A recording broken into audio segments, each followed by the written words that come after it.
अब फंडिंग ली है आपने अमन से बाद में?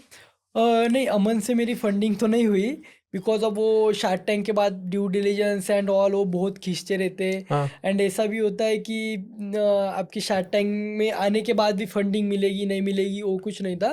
तो उस टाइम जब शार्क टैंक में फीचर हुआ 2 से 3 महीने इनका कुछ रिस्पॉन्स नहीं आ रहा था, कुछ इनके साइड से नहीं हो रहा था।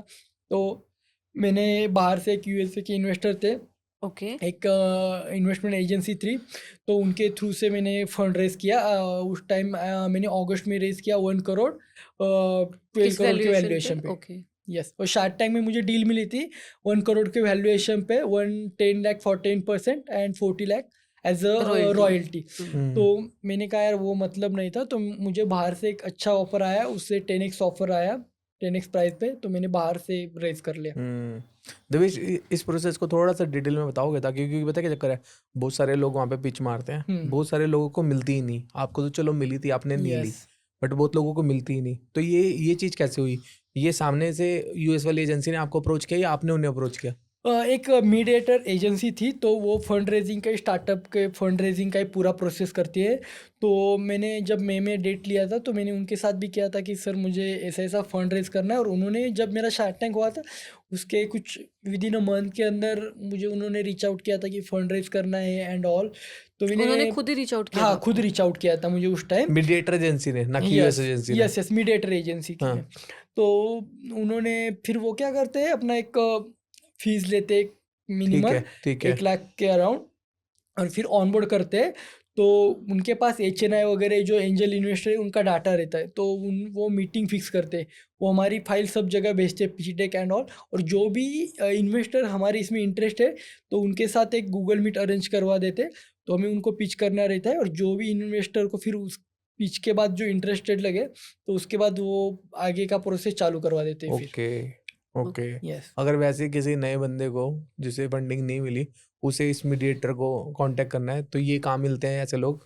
ये आप गूगल पे सर्च कर दोगे ना, startup, early stage startup fund raising and all, बहुत सारे इन्वेस्टर्स ओके, है, बहुत सारे VC फर्म्स है, ठीक है, कि आपको ऑनलाइन मिल जाएंगे। ठीक है, ठीक है, ठीक है, ठीक है, ठीक है। हम्म। नाइस। लेकिन मैंने आपकी फोटो भी देखी थी, अमन गुप्ता उनकी वाइफ के साथ आई थी। यस।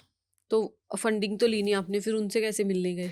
यार मैंने एक दिन उनके टीम से मुझे कॉल आया कि यार तुम फ्री हो, अमन से मिलना है। मैंने कहा हाँ यार, अमन से कौन नहीं वाह। मिलना चाहेगा। हाँ। फंडिंग हुई नहीं हुई वो अलग बात है। सही बात है। तो उन्होंने कहा आ जाओ। मैं दिल्ली गया उनके गुड़गांव के ऑफिस।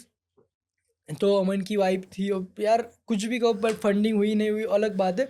बट अमन यार बहुत चिल बंदा है, तो मिल के बहुत अच्छा लगा उससे। एंड काफ़ी सपोर्टिव भी है, ऐसा नहीं कि फंडिंग नहीं हुई तो उन्होंने, उनके जो CA, वो कभी भी आज भी कॉल करूँ तो कॉल उठाते, रिस्पॉन्स देते, कुछ भी हेल्प चाहिए तो उस टाइप में एक अच्छा रिस्पॉन्स आता है वहाँ से। तो वैसे रीजन बताया उन्होंने कि क्यों नहीं किया फंड? नहीं नहीं, उन्होंने कुछ रीज़न नहीं बताया, उनका तो चल रहा था। बट जो एक बीच में मीडिएटर एजेंसी थी, उनकी जो ड्यू डिलिजेंस कर रही थी, उनके साइड से बहुत डिले हो रहा था।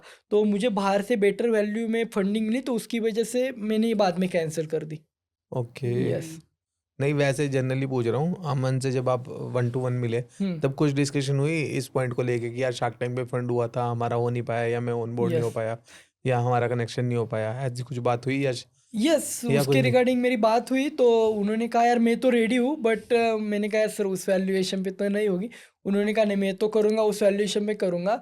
तो उन्होंने कहा कि, मैंने कहा था उनको कि 2% पे एज ए एडवाइजरी आ जाओ आप। हाँ। तो उन्होंने कहा नहीं, मिनिमम 5% देना पड़ेगा। बट जो मेरे US के इन्वेस्टर थे, उन्होंने मना कर दिया था कि 5% देने का ओके मतलब नहीं है ओके ओके एडवाइजरी में okay free okay of okay. Cost.